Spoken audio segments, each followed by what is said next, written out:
Bueno, yo, mira,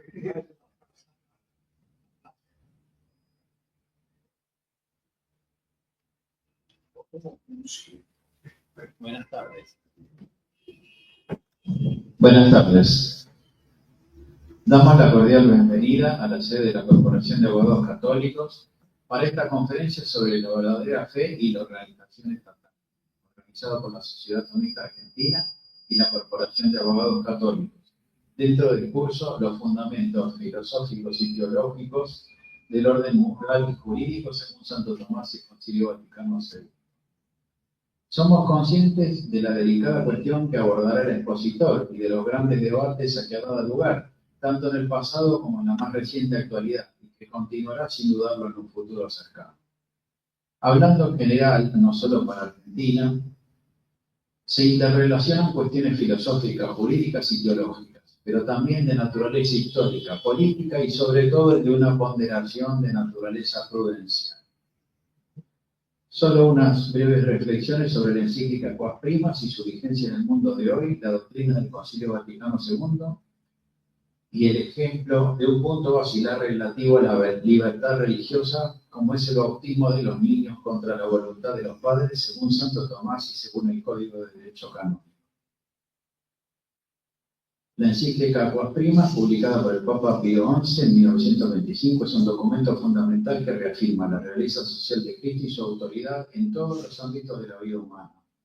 En un contexto donde el secularismo y el relativismo parecen avanzar, la vigencia de este mensaje sigue siendo vigente y relevante para comprender la posición de la Iglesia en la sociedad contemporánea.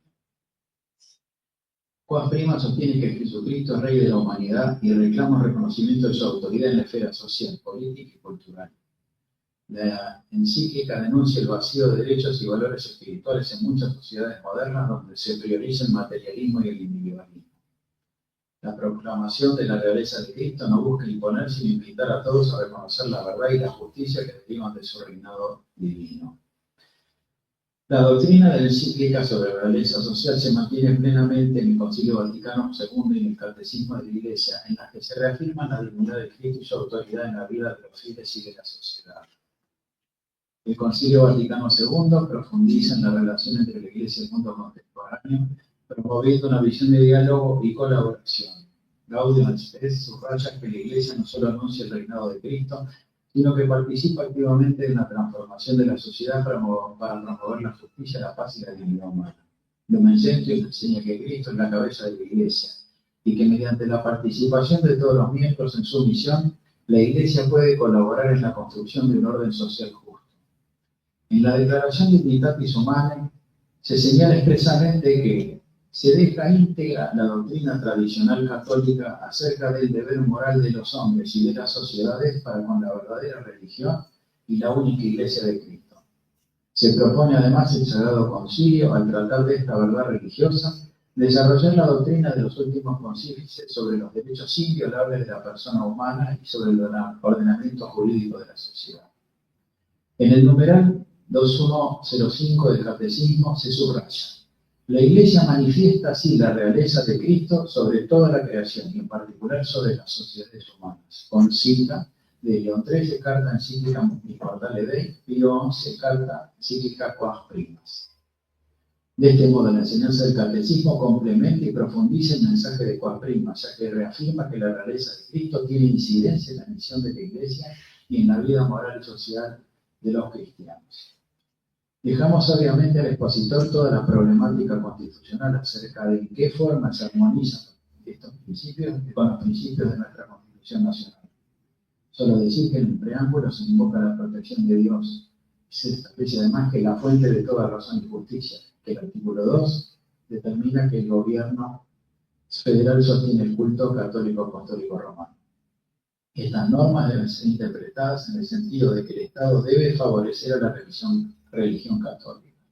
Si se asume la obligación de sostener, es evidente que es para favorecer. De ningún modo ello resulta violatorio de una mal entendida obligación de neutralidad estatal, que muchas veces alcanza el grado de una intolerancia hacia todo lo religioso, incluso con la arbitraria y coactiva relegación a la sola esfera privada. Lo que es erróneo constituye un medio necesario para preservar derechos humanos, sino todo lo contrario, ya que se impide así la necesaria y eficaz cooperación entre las comunidades religiosas y las autoridades estatales. Más aún, el orden jurídico internacional reconoce la confesionalidad en sentido estricto como una de las formas posibles de organización jurídico-política de los estados, sobre lo que existen muchos ejemplos en la comunidad de naciones. Con la independencia del alcance que debe atribuirse al artículo 2 de la Constitución Nacional, que por abordar al expositor, es evidente que legítimamente la Iglesia Católica tiene un reconocimiento constitucional y legal particular que se encuentra en la génesis misma de nuestra nación. Por ello, su mantenimiento es conforme a las más firmes y consolidadas tradiciones constitucionales argentinas y no constituye de ninguna forma un privilegio a expensas de derechos de terceros, ya que, por otro lado, la Constitución Nacional lo ha establecido de un modo totalmente respetuoso hacia los otros cultos y sus miembros, que gozan de la libertad de ejercicio establecida en el artículo 14 y en los tratados internacionales de derechos humanos incorporados a la misma, normas a las que las constituciones provinciales deben adecuarse. Jamás se ha producido en la historia argentina algún enfrentamiento de tipo religioso a raíz de este régimen ni por ningún otro motivo, siendo ejemplo mundial de armonía y coexistencia pacífica. Tampoco puede derivar en una injusta discriminación, ya que el artículo 2 de la Constitución no impide que el Estado nacional o provincial brinde las máximas libertades y garantías para el reconocimiento pleno de la personalidad jurídica de las otras confesiones religiosas y sus autoridades, con la consiguiente adquisición de derechos y el cumplimiento de obligaciones. Para concluir, quisiera hacer un breve análisis sobre la posibilidad de bautizar a los niños contra la voluntad de los padres, según Santo Tomás y según el Código de Derecho Canónico vigente, porque ellos se relacionan en forma directa con el derecho a la libertad religiosa. Santo Tomás, además este es un curso sobre los fundamentos filosóficos y teológicos según Santo Tomás y el Concilio Vaticano II, y todas las citas que hemos efectuado. En la cuestión, en la suma teológica, en la tercera parte, cuestión 68, artículo 10, se pregunta si los niños de los judíos o de los infieles pueden ser bautizados contra la voluntad de los padres. En la primera objeción, voy a citar solamente la primera, dice: parece que los niños de los judíos o de otros infieles han de ser bautizados contra la voluntad de los padres. En la objeción primera dice: al hombre se le ha de proteger más contra el peligro de la muerte eterna que contra el peligro de la muerte temporal. Pero habría que socorrer a un niño en peligro de muerte temporal, aunque por maldad sus padres se opusieran. Luego, con mayor razón se debe proteger a los niños, hijos de infieles, contra el peligro de la muerte eterna, incluso contra la voluntad de los padres. La objeción, diciendo sí se puede. Pero contra esto se dice, en las decretales, tomado del Concilio de Toledo, acá está el doctor Solaney, muy conocedor de los concilios toledanos, acerca de los judíos, el Santo Sínodo establece que a nadie se obligue a creer, porque no han de ser salvados contra su voluntad, sino voluntariamente, para que sea cumplida la justicia en toda su integridad. Y en el respondo señala Santo Tomás: los hijos de los infieles o tienen uso de razón o no la tienen. Si lo tienen, ya comienzan a ser dueños de sí mismos en lo que se refiere al derecho divino y natural. Y por tanto pueden, por su propia voluntad, contra la voluntad de sus padres, recibir el bautismo, como pueden contraer matrimonio. Por lo que estas personas pueden ser instruidas e inducidas a recibir el bautismo. Pero si no tienen uso de razón, por derecho natural, están bajo el cuidado de sus padres todo el tiempo que no sean capaces de valerse por sí mismos. Por lo que también se decía de los niños de los antiguos que se salvaban en la fe de los padres. Por eso sería contra la justicia natural si se bautizase a estos niños contra la voluntad de sus padres, como también lo sería bautizar a uno que tiene uso de razón contra su propia voluntad. Sería además peligroso bautizar a los hijos de los infieles en estas circunstancias, ya que fácilmente volverían a la infidelidad por el natural afecto que tienen a sus padres. Por lo que la Iglesia, dice Santo Tomás, no acostumbra a bautizar a los hijos de los infieles contra la voluntad de los padres. Esto era en 1200. Y en las objeciones dice, las soluciones a la primera, es decir, el peligro de muerte eterna. Nadie puede ser librado de la muerte corporal contra el orden jurídico civil, como si, por ejemplo, uno es condenado por el juez, nadie puede librarle violentamente de la muerte. Luego, del mismo modo, nadie puede quebrantar el orden jurídico natural, según el cual el hijo está bajo la tutela de su padre, para librarlo de la muerte. Pero veamos lo que dice el Código de Derecho Canónico vigente de 1983, también lo establecía el de 1917, no rastreé más allá, pero merecería un estudio. Y lo ha ratificado el Santo Padre Francisco, porque ha modificado expresamente ese artículo, no en este aspecto, pero el artículo mereció un motu propio del Padre Santo Padre. El canon 868 dice que para bautizar ilícitamente a un niño se requiere que den su consentimiento los padres, o al menos uno de los dos, o quienes legítimamente hacen sus veces. Esto es un tema importante porque se ha señalado que Juan Pablo II dijo que cuando era sacerdote, que bautizarse cada rato se hace con eso, toda una cuestión acerca, se le quiere dar una segunda intención de una libertad religiosa en sentido teológico y no jurídico, en San Juan Pablo II, pero ese chico no estaba en peligro de muerte, que lo voy a decir ahora. Y además, los que lo tenían no eran tutores desde el punto de vista del derecho civil, porque acá dice de quienes legítimamente hacen sus veces, si no cualquier guardador puede bautizar. En el número 2, dice que haya esperanza fundada de que el niño va a ser educado en la religión católica, sin permisión de los tres. Si por falta completo de esa esperanza debe diferirse el bautismo según las disposiciones del derecho particular, haciendo saber la razón de su padre. Y acá viene el numeral 2.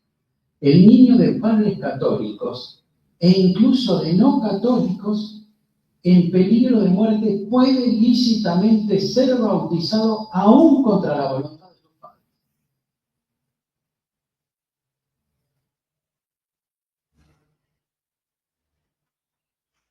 Ese canon causa verdadera impresión, porque realmente parece incluso más allá de Santo Tomás y de las costumbres que eran en esa época, porque Santo Tomás trata expresamente la objeción de la muerte eterna, con lo cual él implícitamente está considerando el peligro de muerte. Y ni parece caso dice que es lícito bautizar, pero el canon actual dice que sí.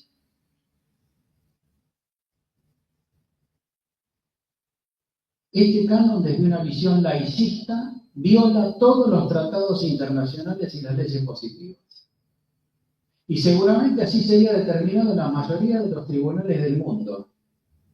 Entiendo que es la manifestación más concluyente del principio de la realeza social de Cristo, porque más allá de cualquier ponderación prudencial da lugar a un enfrentamiento directo con los gobiernos y con la legislación y lo que se entiende por libertad religiosa en términos jurídicos, que en este caso se suprime directamente en favor de la salvación de las almas.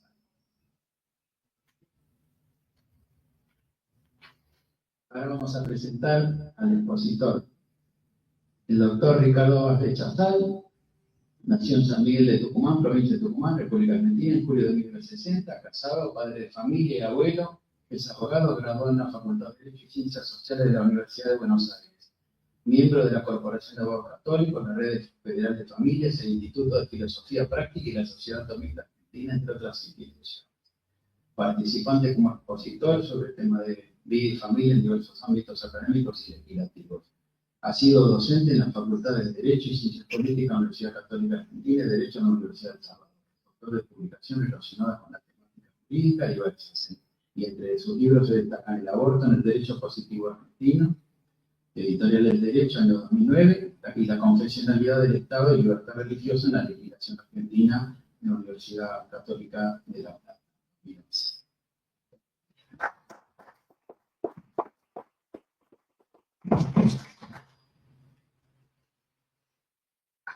Bueno, muchas gracias, Pedro, por las palabras breves y la presentación. Y bueno, por supuesto, gracias a todos ustedes venir a a tolerar esto que vamos a decir. Pero me rompió la sorpresa, que iba a hablar especialmente dedicado a algún amigo, de ese primer número de la Declaración Conciliar de Libertades Humanas, que Luis María Sandoval, en la revista Verbo de los 2000, Verbo de España, decía que es uno de los tramos del concilio menos, mejor dicho, más ignorado, menos conocido y más silenciado. Es este tramo que dice que el concilio deja íntegra la doctrina tradicional católica acerca del deber moral de los hombres y de las sociedades para con la verdadera religión y la única Iglesia de Cristo. Sandoval destaca además que este es el único lugar del concilio donde estas dos expresiones tajantes están juntas.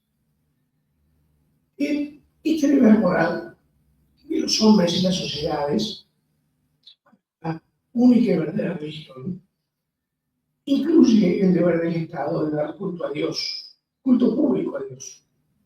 Porque frente a Dios también están obligadas las sociedades y el culto público hace que el Estado esté obligado a profesar esta religión verdadera que debe conservar y proteger. Esto ya lo decía León XIII en la Immortale Dei, el número 3, y lo reiteraba San Pío X vehemente hermoso en el número 2, donde además cuestiona la sola idea de la separación de la Iglesia y el Estado.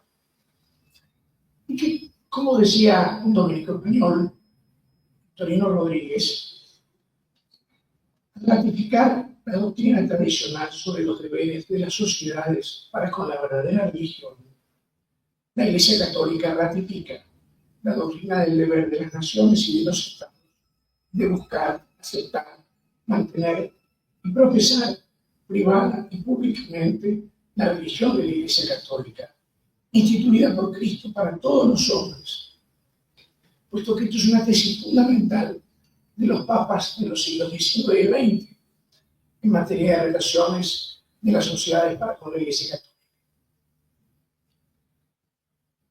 Dicho de otro modo, esta doctrina tradicional y católica sobre las obligaciones de las sociedades para con la verdadera religión indica que el Estado, en principio, como ideal, como tesis, tiene que ser católico, más allá de cuáles sean las posibilidades concretas de realizar este ideal, esta tesis, o sea, las hipótesis, decía Pío II.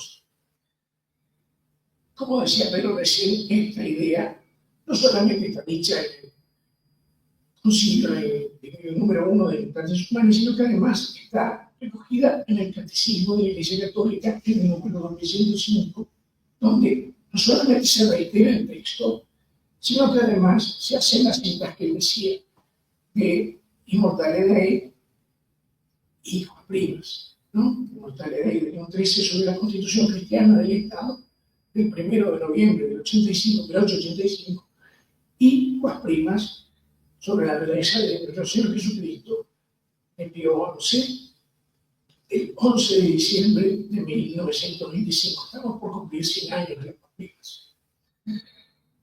Precisamente Immortale Dei es, por así decir, la columna vertebral del magisterio en torno a este tema.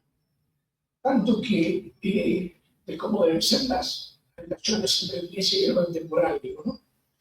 Tanto que es citada especialmente y transcrito muchos de sus párrafos en encíclicas de pontífices posteriores. O sea, Pío XI en Divini Ius Magistri, en el número 41, especialmente dice que esta es la doctrina que la Iglesia mantiene y sostiene, y dice además que esto es de un principio fundamental e inmutable, para luego transcribir párrafos enteros de la Immortale Dei. Lo mismo Pío XII en la Summi Pontificatus, dice lo mismo, y transcribe párrafos completos. Es, por así decir, la piedra basal de este edificio magisterial en materia de relaciones entre la Iglesia y el Estado. Esta, por supuesto, no es la única el único documento de León XIII negociado de estos temas, también lo ha hecho en Libertas, el liberalismo. En Deuteronomio Melius, Romano Genus, en Sapienza Cristiana, es también sobre este tema, perché las gratulaciones. Y, a ver ahora. Que tiene que estar solo y que tiene que ver con... Sí, puede ser, perdóname, no, gracias. Valen NGG, no sé qué me pasa. NGG dice, buenas tardes, no se escucha bien el sonido. Vamos a ver ahora. Decíamos entonces, estas enseñanzas de León XIII en la Immortale Dei no solamente están dichas allí, sino en otros documentos de los pontífices y de los pontífices que nos sucedieron. Mencionábamos recientemente a Ross de San Pío X y también algunos documentos de Pío XI, Pío XII.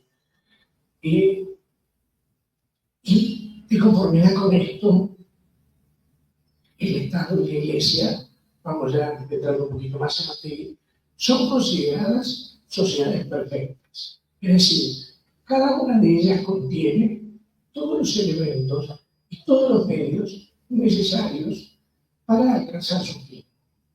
En el caso del Estado, se ve como un temporal, y en el caso de la Iglesia, bien sobrenatural. Las dos potestades entonces son completas y soberanas en su género, quedando cada una circunscrita dentro de ciertos límites definidos por su propia naturaleza y por su propio fin.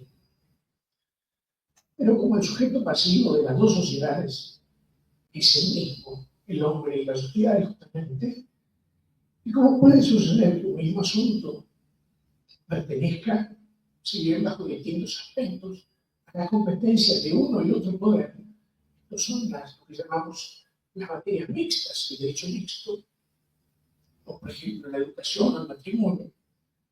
Es necesario, decía León XIII, que Dios, que es origen de uno y otro poder, ha establecido en su providencia un orden recto de composición entre las actividades respectivas de cada uno de ellos.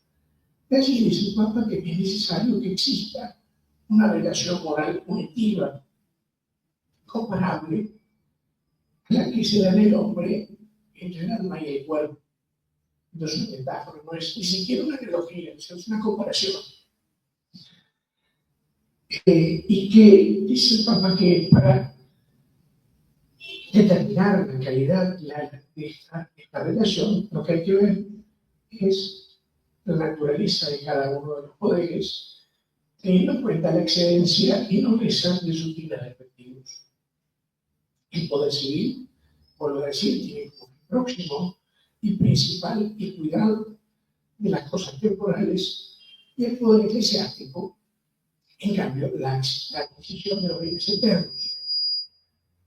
Así, todo lo que de alguna manera es sagrado en la vida humana, todo lo que pertenece a la salvación de las almas y el culto a Dios, sea por su propia naturaleza, sea en virtud del fin al que está referido, todo eso cae bajo el dominio y la autoridad de la Iglesia. Pero además, las cosas que el régimen civil y político en cuanto tal abraza y comprende, dice el Papa, es de justicia, que queden sometidas a lo temporal. Pues Jesucristo mandó expresamente que se dé al César lo que es del César y a Dios lo que es de Dios. Recordemos que Dios también, que digamos que el César también es de Dios, ¿no? A veces se nos olvida.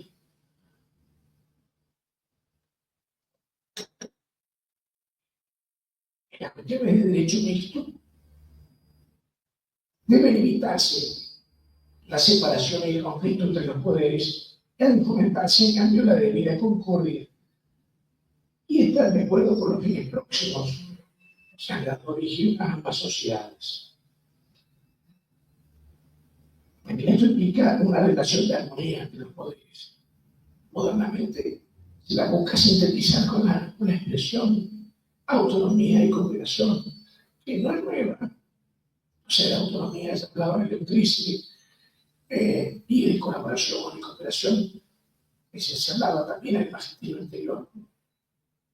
Y respecto del academicismo, entonces se dice que no se puede señalar directrices únicas, uniformes, porque hay que considerar que esta relación de unidad cognitiva, mejor dicho, entre la Iglesia y el Estado, debe adaptarse a distintas circunstancias de tiempo, de lugar y de nación. O sea, no es lo mismo la relación aquí en Buenos Aires que en Hungría, como nos hablamos un rato, o en Filipinas. O sea, es como un paisaje. En cualquier caso, lo que hay que conservar, digamos, es la concordia de voluntades, la unidad de acción y de los principios. Y esto, además, hace que sea un constitutivo de la sociedad civil su subordinación a la ley moral y su dimensión religiosa.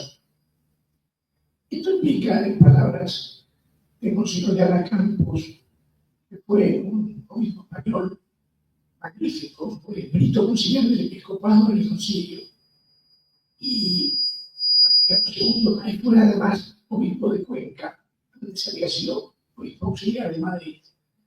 Él dice: la existencia de este tema trae como consecuencia la existencia de unos deberes positivos de la sociedad civil en materia religiosa, tanto en relación directa con el orden espiritual como en relación con el mismo orden temporal. Cuando se refiere al tema de la relación con el orden espiritual, dice que estos deberes incluyen lo que decíamos hace un rato: dar a Dios culto verdadero. Esto recuerda justamente lo que mencionó recién: inmortalidad de 3, meternos 2. Después dice favorecer la vida religiosa de los ciudadanos. Y esto lo toma incluso de textos de Dignitatis Humanae número 6. Reconocer la presencia de Cristo en la historia y la misión de la Iglesia instituida por Cristo. Y en relación con el orden temporal, dice: hay que inspirar la legislación y la acción del gobierno en la ley de Dios propuesta por la Iglesia, es decir, los principios cristianos y la ley natural. Y esto lo podemos encontrar también en la Sapienza Cristiana número 16. Cuando estos deberes son de alguna manera reconocidos y asumidos por la comunidad política, inscritos como un compromiso en su ordenamiento jurídico constitucional, tenemos el núcleo de lo que podríamos llamar la confesionalidad del Estado, confesionalidad católica del Estado, si se quiere. Con este telón de fondo es que me gustaría analizar en concreto el texto constitucional argentino para ver si de alguna manera este texto puede servir como un apoyo normativo para que el Estado Nacional argentino cumpla con los deberes del Estado católico. O si no sirve para ello tampoco. La primera cuestión es que es un hecho, digamos, indiscutible de la Argentina. Es una nación que es esencial y constitutivamente católica. Fue concebida y gestada esta identidad desde la época del descubrimiento y evangelización por parte de España. Igualmente, y parafraseando al padre Cayetano Bruno, podemos decir que la Argentina, por toda propiedad lo podemos decir, nació católica. Y esto porque desde los primeros pasos de nuestra vida independiente, o incluso un poquito antes, fue una preocupación fundamental de gobernantes y gobernados la conservación y defensa de esta fe heredada y profundamente arraigada en el propio ser nacional. Prueba de esto es que también lo recuerda Cayetano Bruno, y uno de los primeros actos de la primera Junta de 1810, en la proclama del 27 de mayo, puede decir que los miembros de la Junta estaban movidos por un celo eficaz, un celo activo, una contracción viva, y ha sido a proveer por todos los medios posibles la conservación de nuestra religiosa. Lo mismo podemos decir cuando en Tucumán, 4 años después, 6 años después, perdón, se reúne el Congreso que va a declarar la independencia, en 1816, y lo primero que hacen es cuando jurar, tomar juramento a los miembros del Congreso el 24 de marzo de 1816, y en el juramento se dice que se obliga a conservar y defender la religión católica y mantener íntegro el territorio de las Provincias Unidas contra toda invasión extranjera. La misma razón es la que determinó que todos los ensayos y proyectos constitucionales previos al 53, y también a las constituciones provinciales y algunos que otros pactos interprovinciales, estuviera presente esta obligación de proteger a la religión católica y adoptarla como propia. Esto guarda perfecta concordancia con la tradición espiritual argentina. Y por eso es que, no obstante haber surgido la Constitución de una derrota de la nación argentina, o de lo mejor de la Confederación Argentina en la batalla de Caseros, y a pesar del liberalismo recalcitrante de alguna parte de los constituyentes, la Constitución no se pudo sustraer del todo a la cosmovisión integralmente católica. Y como decía Tahuán Santelli en ese libro de las ideas jurídicas en la Argentina, en esa época, cuando entre nosotros se hablaba de una moral, se entendía moral cristiana. Cuando se refería a una religión, era la católica, apostólica y romana, quedando así estos elementos sustancialmente unidos, aunque formalmente aparecieran como separados. Y una prueba de esto es, Pedro recién aludía, se trató también al preámbulo. En el preámbulo se invoca la protección de Dios, fuente de toda razón y justicia. Esta invocación no es una mera referencia, no es una mera mención de un Dios lejano, nada, desconectado de su criatura, no es un Dios teísta. Es un Dios providente, porque a veces le pide protección, y dice, invocando la protección de Dios frente de toda razón y justicia.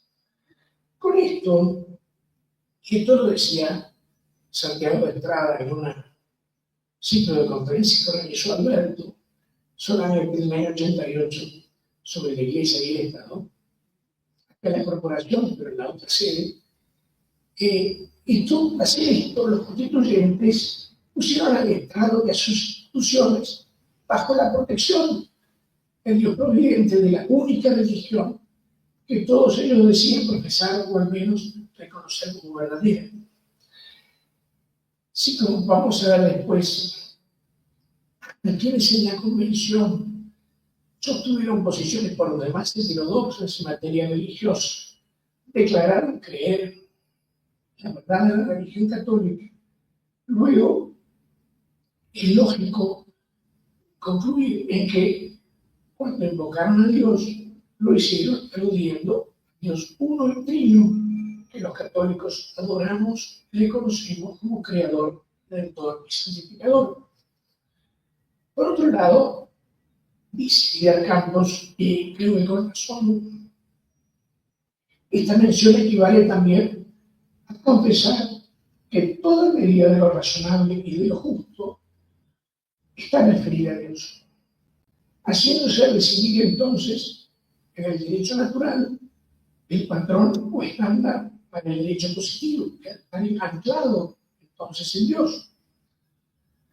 Y podemos añadir que esta fórmula, Dios fuente de toda razón y justicia, parece también un eco de las enseñanzas de Santo Tomás, que en la prima segunda, en la cuestión 90, en el artículo primero, nos dice que la ley es algo que pertenece a la razón. En el artículo 4 de la misma cuestión, nos dice, dando el concepto de ley, que la ley es una ordenación de la razón dirigida a bien común, promulgada por aquel que tiene a su cargo el cuidado de la comunidad. Y más adelante, en la cuestión 93, en el artículo primero, al definir a la ley eterna, lo hace diciendo que es la razón y la divina sabiduría, según la cual se dirigen todos los actos y emociones. El término de razón está presente en todo esto. Más adelante, en la segunda secunda, en la cuestión 57, en el artículo primero, dice que el derecho es el objeto propio de la virtud y la justicia, y que la ley es una cierta razón del derecho. Y entonces, si podemos conectar estos términos, Dios, razón y justicia contenidos en la fórmula, tomando en consideración todos estos conceptos, nos parece que podemos legítimamente decir que esta fórmula se puede leer e interpretar en clave tomista. Y para apoyar esto último, me parece interesante tener presente que este preámbulo fue tomado de distintas fuentes, pero la redacción la hizo la Comisión de Negocios Constitucionales, que hizo el proyecto de Constitución, y que esta comisión estaba integrada por un fraile dominico, el padre Manuel Pérez, que era profesor de teología y de filosofía y conocía perfectamente bien el pensamiento de Santo Tomás. Por lo cual, yo creo, esto no lo tengo confirmado, pero es una cosa que yo pienso que es perfectamente posible, que este fraile haya de alguna manera incidido en esta redacción. Yendo ya al artículo 2 de la Constitución, es una norma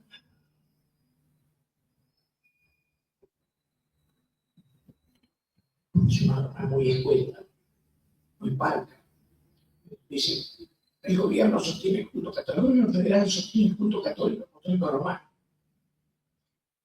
Y justamente el hecho de que sea así de escueta da lugar a la infinidad de consideraciones en un marco de doctrinas constitucionales que van desde el más puro laicismo hasta la afirmación de la confesionalidad católica de todo argentino basada en la misma norma. No vamos a tratar todos y cada uno de estos. Los sustanciales he tratado de hacerlos en otro lugar, he tratado de verlos en otro lugar y analizarlos. Acá solamente vamos a decir algunos trozos de algunas, vamos a dar algunos trazos gruesos, de brocha gorda, digamos, de lo que serían esas corrientes. Tres corrientes fundamentales. Una primera que es la minimalista, la que dice el laicismo. Dice, no, la obligación de la Constitución es solamente dar una prestación económica a la Iglesia. ¿Por qué? Porque el artículo 2 dice sostener, y no dice, como decía el proyecto de Alberti, adoptar y sostener, o sea, no dice adoptar y sostiene.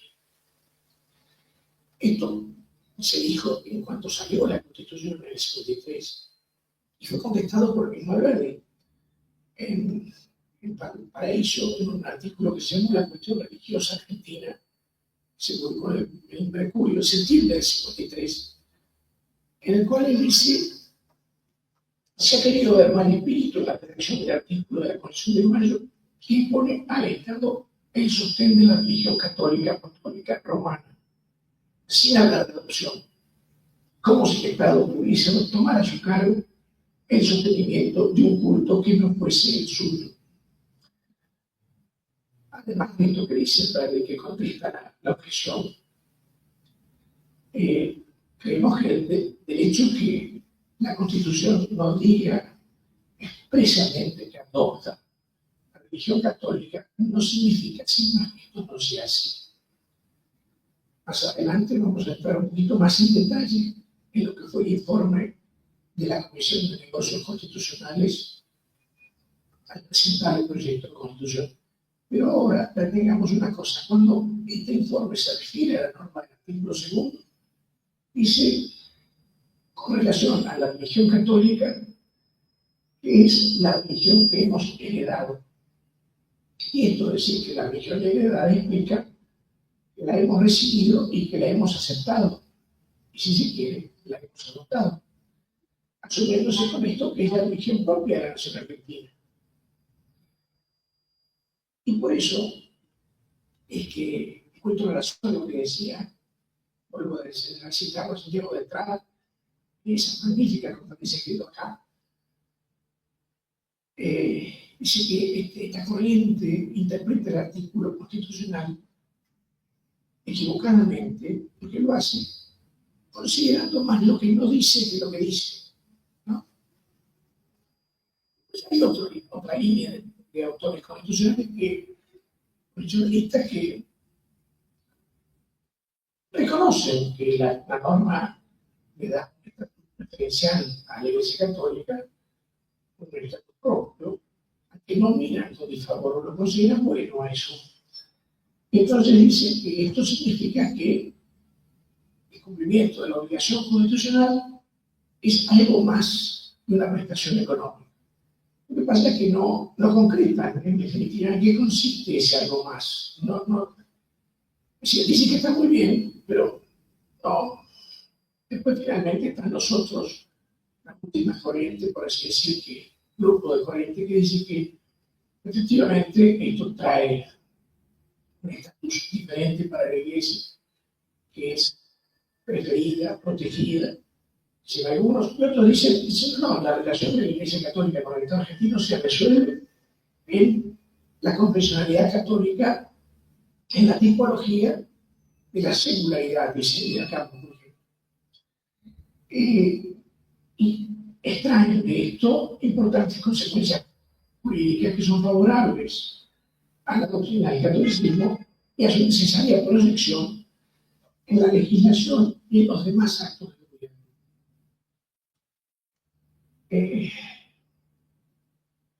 Creemos que esto es así y para apuntalarlo, digamos, podemos hacer referencia a lo que fue el debate del 21 de abril del 53 con relación a este artículo y qué es lo que se quiso significar con él, qué es lo que aquellos que lo redactaron y lo defendieron en el debate le atribuían como significado. Y después vamos a ver también qué pasó en el 60, muy brevemente. En el 53, recordemos, la Confederación Argentina estaba separada del Estado de Buenos Aires. El Estado de Buenos Aires no participó de la redacción de la Constitución original y recién en el 59, cuando se reincorpora, revisa y las. Entonces, en el 53, lo primero que decíamos es la Comisión de Negocios Constitucionales presenta el 18 de abril un informe sobre el proyecto y, en particular, cuando se refiere al artículo segundo, dice el artículo segundo del proyecto acuerda la protección única posible al hombre sobre la religión que hemos heredado, porque por este artículo es obligación del gobierno federal mantener y sostener el culto católico apostólico romano del mensaje del tesoro nacional. Conciencias timoratas han aplaudido el pensamiento de la Comisión, por cuanto se limita a no imponer una obligación sin la cual se debilitaría el culto, aunque estuviese, por otra parte, murallado con intolerantes barreras. Es necesario que la solemnidad y decoro de nuestro rito y la dotación del clero sean deberes ciertos y obligatorios para el tesoro federal. Ya hemos dicho recién, cuando se hace referencia a la religión que hemos heredado, esto implica su recepción, aceptación y adopción. Nada más ahora decimos que esta religión, dicen, debe ser mantenida y sostenida. Esta expresión reforzada, mantener y sostener, conlleva necesariamente la explicación del cometido que tiene de proteger a esta religión heredada y a que no se debilite el culto, a que significativamente se alude como nuestro rito. Todo lo cual indica claramente que incluso el propósito de la norma es mucho mayor que el de un simple sostenimiento económico. Digamos también que el vocablo mantener, empleado en el informe, indica la idea de continuidad en todo su vigor y permanencia con la tradición católica preexistente, tal como se había expresado también en los ensayos constitucionales anteriores. Y en cuanto términos sostener, vamos a ver que el mismo no fue entendido en la comisión como limitado a subvencionar, sino como incluyendo el deber de proteger y fomentar el catolicismo en adhesión a los principios de la Iglesia y efectiva contribución a su misión apostólica. El artículo fue discutido en la sesión del 21 de abril del 53.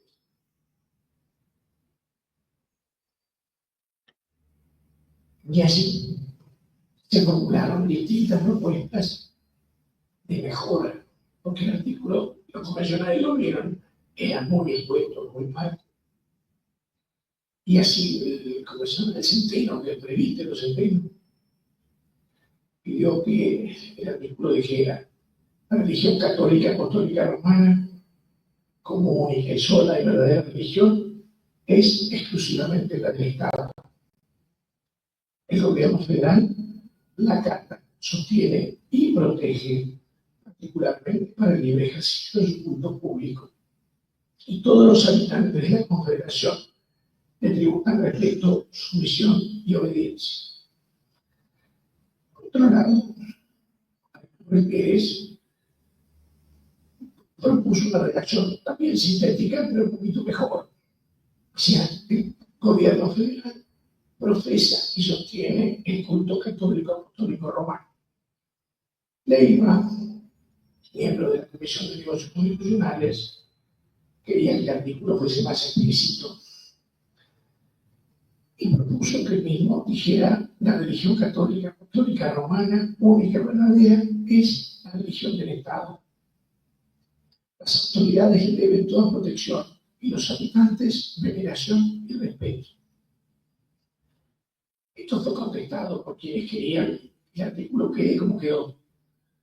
El primero fue el padre Lavalle, que pese a su condición sacerdotal, él era convencional por Santiago del Estero, se opuso a todas estas reformas, a todas estas elecciones, fundándose en que la Constitución decía él no podía intervenir en las conciencias, sino solamente arreglar el culto exterior, diciendo que el gobierno federal está obligado a sostener el culto, y esto era lo bastante. Lo que dice Lavalle en esta ocasión.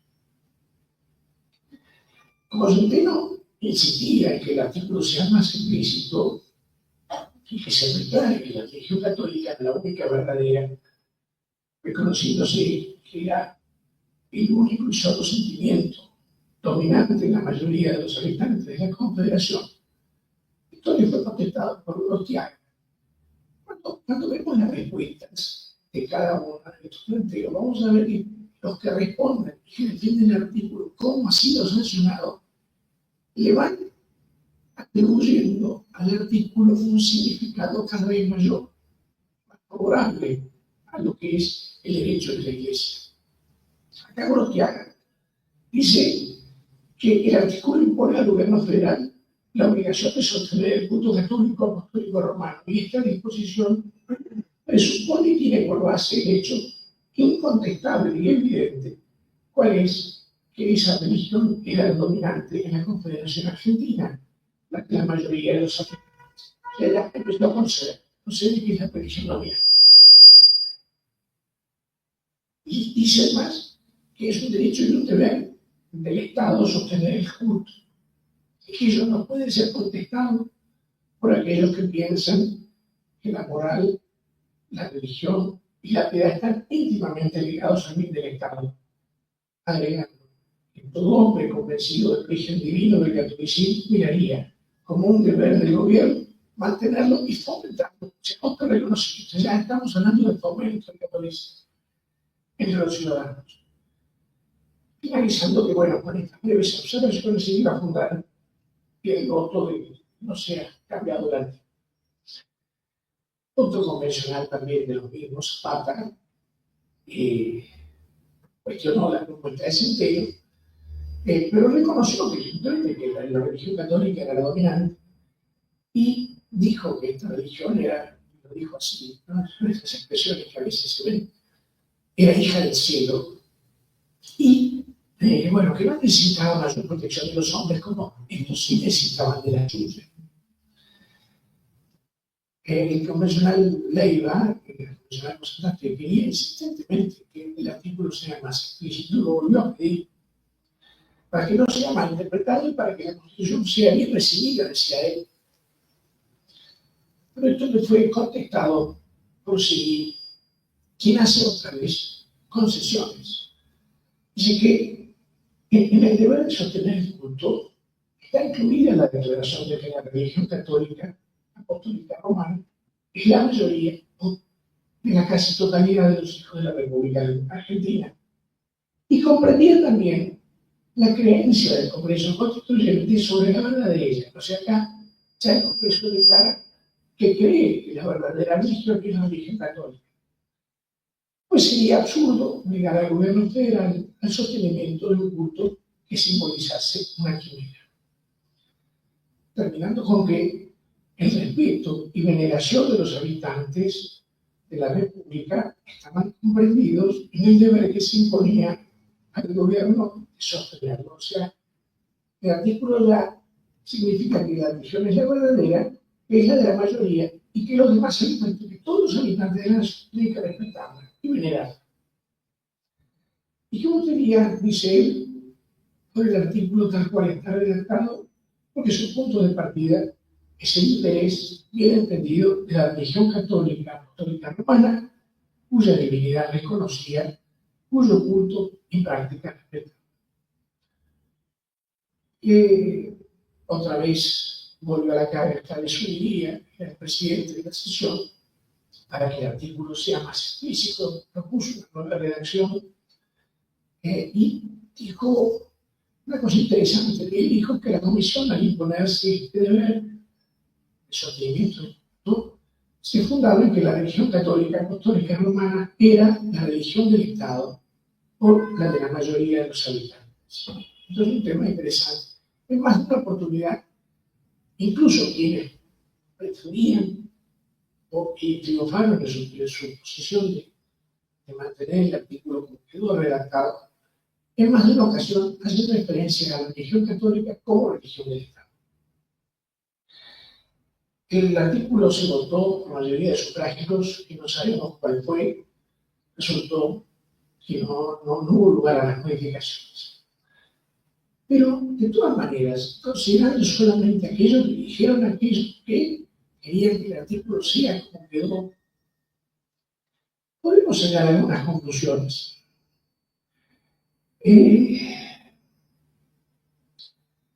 Vamos a obviar otras menciones que se hacen en las sesiones siguientes, donde más de una vez los convencionales aludían a la religión como nuestra santa religión, la religión del Estado y demás.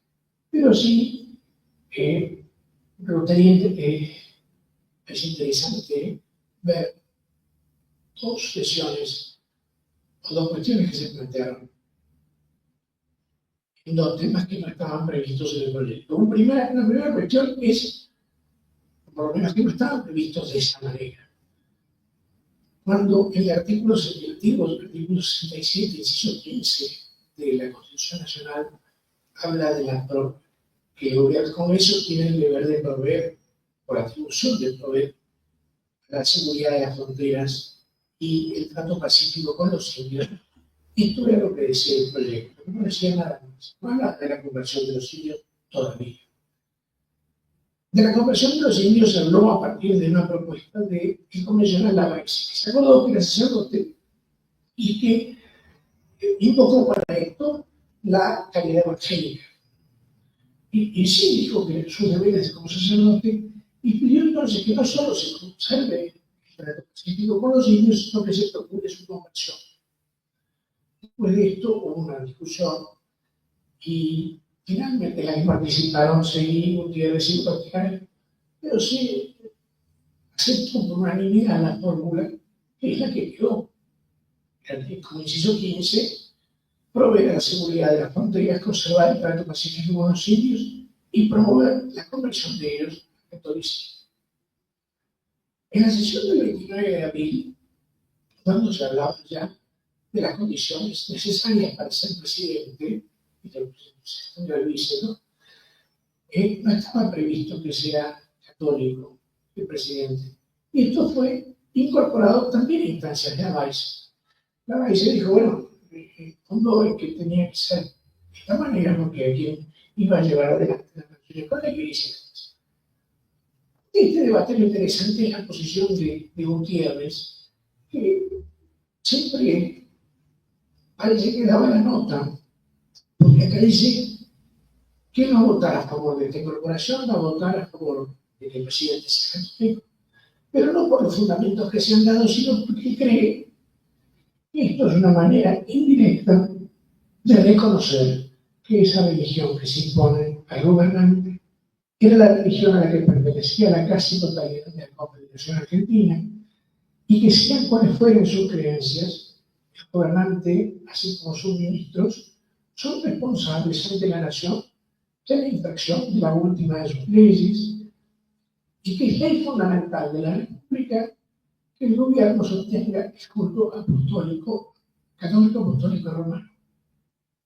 Esta referencia de la ley fundamental de la República con relación al sostenimiento del culto no es una cosa nueva que se le ocurrió en el momento a Gutiérrez. Señor, esto está guarda perfecta coherencia con lo que se decía en este tema en los estatutos de 1815, de 1816, de 1817, el proyecto de Constitución de 1818 y la Constitución de 1819.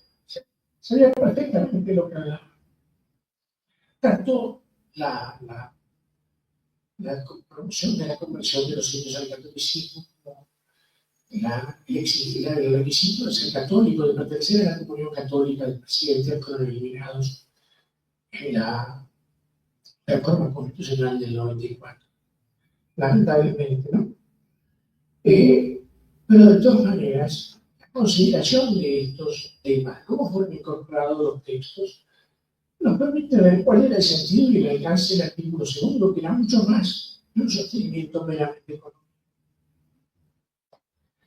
Pero que hasta acá venimos viendo, me parece que se puede concluir distintas cosas. Primero, que la católica apostólica romana es la religión que hemos heredado y se debe mantener y sostener, siendo el rito de la nación y cuya protección ha de ser la máxima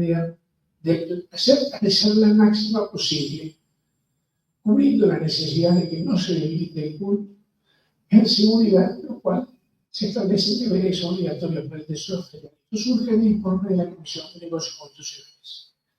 Ve que el punto de partida declarado de la disposición es el interés bien entendido de la religión católica apostólica romana, cuya divinidad se reconoce.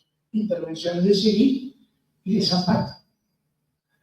Si la norma presuponía y tenía por base el hecho de que la religión católica es la dominante de la Confederación Argentina y la de la mayoría de sus habitantes. Esto de las intervenciones de Gorostiaga, Zapata y Gutiérrez.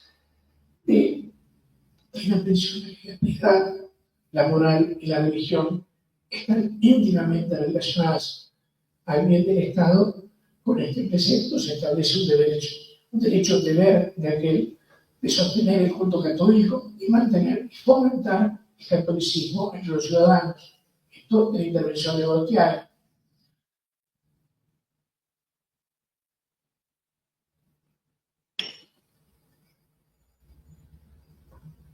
El artículo 2 de la Constitución comprende la afirmación de la religión católica, creída por el Congreso Constituyente, pues sería absurdo obligar al gobierno federal al sostenimiento de un culto que simboliza la intervención de Seguí.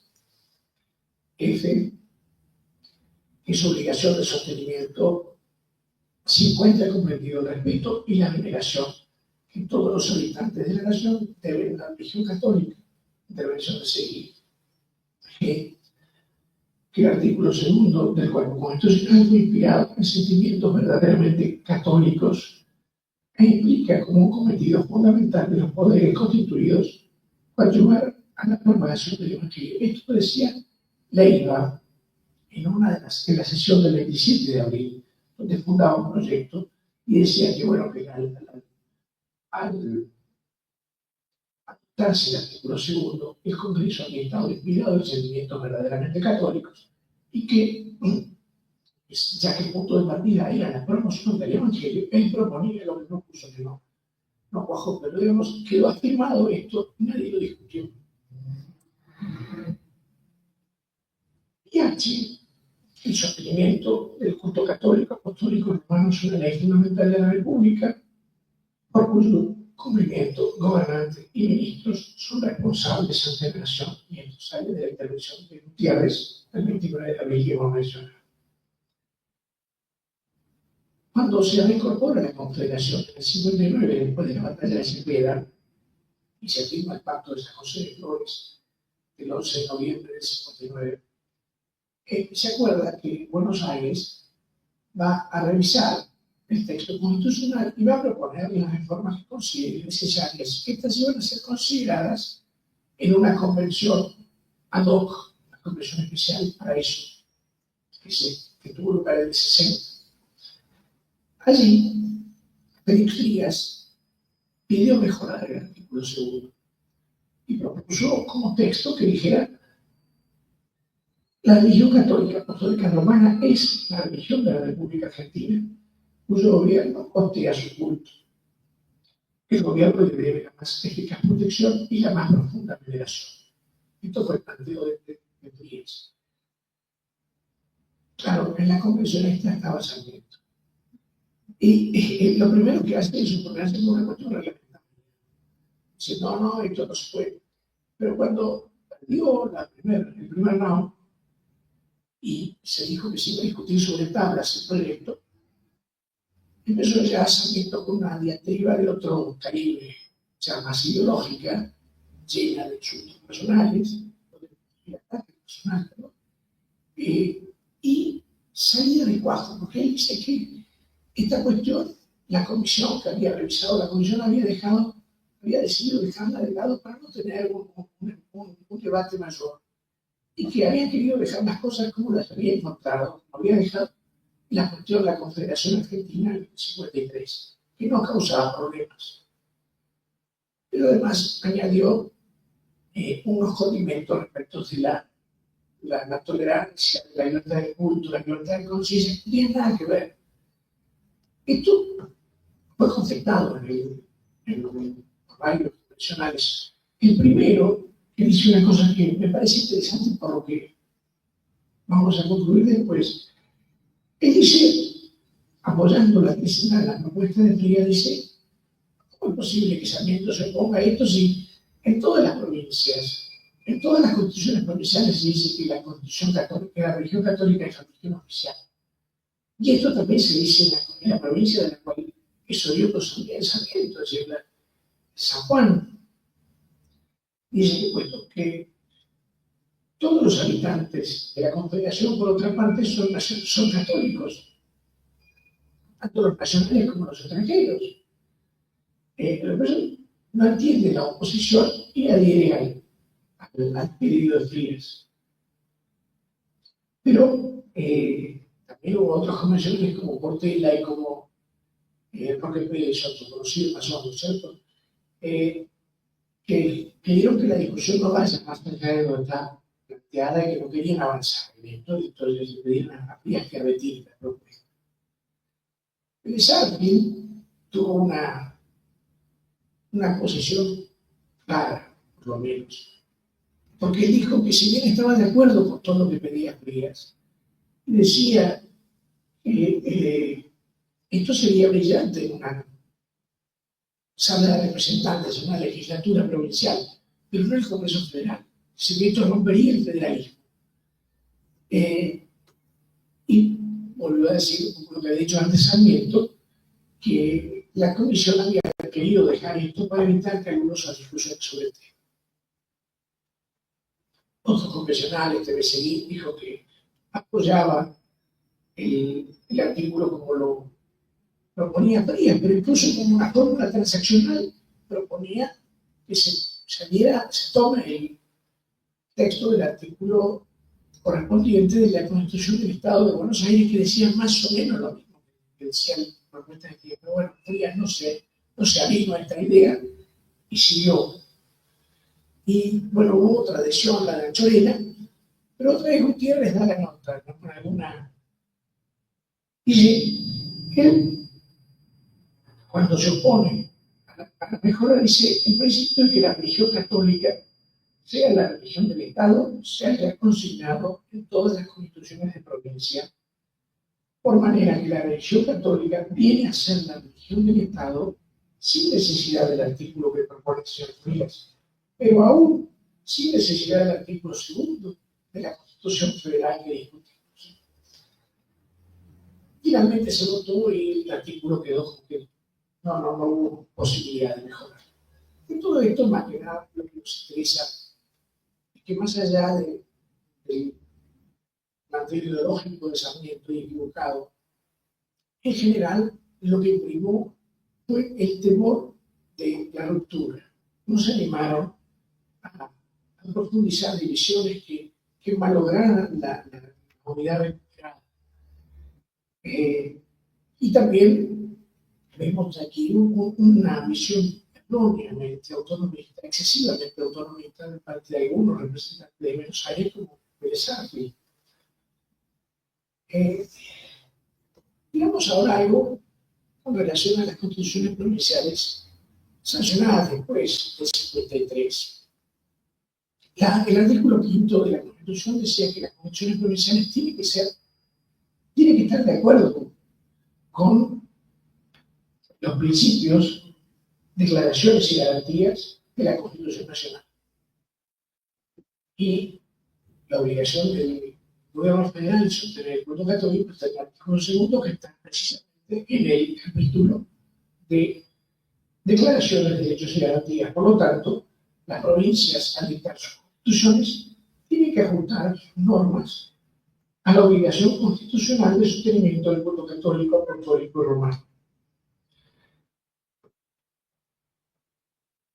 Y justamente el artículo 5 traía además como una facultad del Congreso que se derogó en la reforma del 60, la de revisar las constituciones provinciales, de modo tal que las constituciones de las 14 provincias argentinas que contenían cláusulas que proclamaban a la religión católica como religión oficial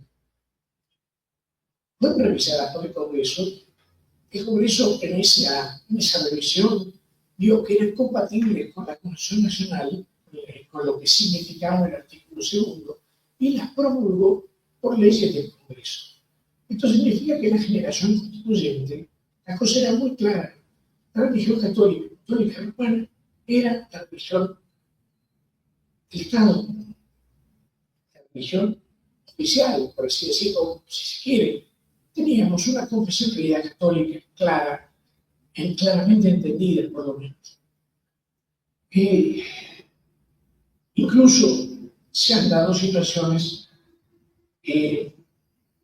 interesantes. En 1871, ya unos años después de todo esto, se propone en la provincia de Buenos Aires implantar la laicidad del Estado. Esto a propuesta de un convencional Cambaceres. Y ahí, en el debate que surgió, interesa destacar la posición de dos personajes. El primero dice, hay una religión nacional que el gobierno federal reconoce el deber de sostener. Este Carlos Tejedor. Y el otro dice que cuando la Constitución Nacional dice sí, la provincial no puede decir que no. Cuando la Constitución de la República Argentina ha dicho que había una iglesia nacional, no está en la mano de la provincia de hacer lo contrario. Y aunque adoptase una declaración similar, ello sería completamente ineficaz. Y esto lo dice Bartolomé Mitre. O sea, voy a señalar ninguno de estos dos era precisamente un católico ultramontano, ni siquiera entusiasta de la religión. Los dos eran masones, o habían sido masones, pero no obstante dejaron una pauta clara de cómo se tiene que interpretar el artículo 2 de la Constitución y cómo se tiene que relacionar esto con las constituciones provinciales. Ahora, bueno, con esto voy a tratar de terminar. Tengo resultado por ahí. Esto tiene consecuencias. Y hay consecuencias del hecho de que la Argentina haya establecido de alguna manera esta confesionalidad católica, o este principio de confesionalidad católica en su constitución. Lo primero que nos lleva otra vez a Santiago de Estrada, que decía que justamente lo primero que vemos en esto es la convicción general de que, más allá de la letra escueta del artículo 2, el catolicismo es entendido como una realidad viva, entrañablemente unida al modo de ser de los argentinos y digna del mayor de los respetos. Convicción esta que era compartida por toda la generación constituyente. También surge esto que hemos visto que en la mente de los constituyentes el cometido del artículo 2 no era solamente solventar financieramente la Iglesia, ni reparar, también es eso, reparar los múltiples latrocinios e injusticias cometidas en su contra por Rivadavia, sus cómplices e imitadores, porque también tuvo imitadores en las provincias. Sino que el sentido del texto era y es mucho más amplio, implicando el establecimiento de la confesionalidad católica del Estado argentino como principio de derecho público. Esto es importante porque no solamente significa que no puede ser dejado de lado en las condiciones provinciales, como dijimos hace un rato, sino también que no puede ser dejado de lado por los tratados internacionales que la República celebra. El artículo 27 de la Constitución Nacional dice claramente que los tratados de amistad y comercio de la República con otras naciones tienen que estar en consideración o en consonancia con estos principios de derecho público constitucional. Y esto nos lleva también a la consideración de los tratados internacionales de derechos humanos que han sido incorporados como con jerarquía constitucional de la reforma del 94. Esos tratados, dice el artículo 75, que tienen jerarquía constitucional, pero no derogan nada de lo establecido en la primera parte de la Constitución. Y no solo no lo derogan, sino que lo complementan. Es decir, hay algo que es complementa y algo que es complementado, que es lo principal. Lo principal que es complementado es lo que está en la primera parte de la Constitución. Y eso incluye a la confesionalidad católica del Estado establecida en el artículo 2. Por lo tanto, ningún tratado futuro o pasado puede cuestionar esta confesionalidad católica del Estado argentino ni ponerla en crisis. Por otro lado, decíamos el reconocimiento de la Iglesia Católica como persona de derecho público y el afianzamiento de la exclusiva y excluyente relación política con el Estado. No puede haber cooperaciones promiscuas, por así decir, como en algunas provincias se propone. No puede ser la cooperación del Estado con la Iglesia, es con una sola Iglesia y es con la católica. Esto también trae como consecuencia el deber del Estado de proteger a la Iglesia Católica moral y legalmente, velando por sus derechos y dignidades, prestando decidido apoyo a su doctrina y enseñanzas, no solo en el aspecto teórico, sino también en su realidad práctica. Y la tutela legal y moral incluye la obligación del Estado de impedir y castigar todo acto de particulares, grupos o instituciones, y más allá de los límites de lo que puede ser un disenso respetuoso, implique un ataque o una agresión hacia la Iglesia, sus dogmas o enseñanzas, sus símbolos o imágenes o su jerarquía. No escribía esto, lo pensaba en encuentro de mujeres, por ejemplo, que es un ataque directo, pero el Estado no puede quedar impasible frente a él.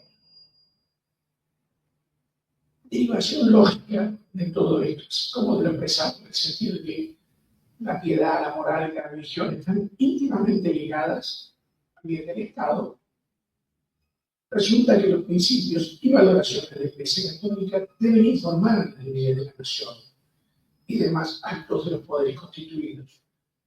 Así como que el concepto de constitucional de moral pública se identifica con el de moral católica. Por la misma razón, y puesto que es un deber asumido por el Estado, lo vimos en los debates de la constituyente, la propagación de la religión católica y del Evangelio, la enseñanza religiosa en las escuelas públicas resulta ser una obligación constitucional ineludible para los poderes constituidos, sin perjuicio de resguardar los derechos de los padres y tutores de los educandos menores de edad provenientes de familias de distinta confesión. Pues la Corte no podía fallar como fallo en el caso de Salta, por ejemplo. Asimismo, la preeminencia de la Iglesia Católica configura, como decíamos, uno de los principios de derecho público constitucional que las provincias tienen que respetar sancionando sus propias constituciones, según el artículo 15 de la Constitución Nacional, por lo que resultan inconstitucionales aquellas disposiciones de las constituciones de provincia que fueron dictadas, sobre todo en algunas provincias a partir del siglo XX, infringiendo este principio, pero son inconstitucionales. Esto se me ocurre a mí. Ya lo decía Santiago Lozada antes de la reforma del 94, y lo decía Salvador Lozada, perdón, y lo decía también Adolfo Schulli, después de la reforma del 94, y lo decía Vidal Campos, también después de la reforma del 94. No estoy hablando de otra vez, no estoy hablando de ultramontano, no, personas que con solamente cotejar los textos, esto es inconstitucional. Para ser consecuentes con todo esto, se tendría que corregir, pero no vivimos en un país ideal, lamentablemente, pero cierto, en materia normativa sobre todo, tendrían que corregirse las desviaciones que un pernicioso liberalismo laicista y otras puestas ideologías, como el feminismo, la ideología y sus distintas variantes, fueron introduciendo en nuestro ordenamiento jurídico, apartándolo de las enseñanzas implícitas de la moral cristiana y del orden natural, en temas de vital importancia para el bien común temporal y espiritual de la patria. Apartamientos estos que sin duda constituyen la base de la profunda crisis moral en la que se encuentra inmersa nuestra República. Urge en este orden de ideas desandar el desafortunado camino que ha llevado al avasallamiento estatal de los derechos y deberes de los padres con relación a sus hijos y los certeros ataques a la inviolabilidad de la vida de todo ser humano inocente desde el instante de la concepción, así como el abandono del orden natural como criterio señero de la legislación relativa a educación, familia y moral sexual. Serían estos los primeros e indispensables pasos en orden a que institucionalmente se acate la realeza de Cristo, que como decía Pío XI, en Aguas Primas, en el número 20, en palabras que son plenamente vigentes, exige que todo el Estado se ajuste a los mandamientos divinos y a los principios cristianos en la labor legislativa, en la administración de justicia y finalmente en la formación de las almas juveniles, en la sana doctrina y en la rectitud de costumbres. De esta manera, la organización estatal de la República Argentina podrá ser consecuente y coherente con la verdadera fe. Gracias.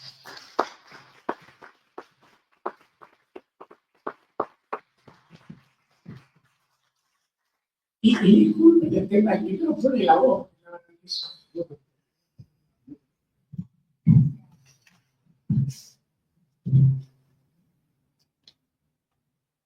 Bueno, finalizamos la transmisión. Y le agradecemos al doctor Ricardo Vázquez Chantal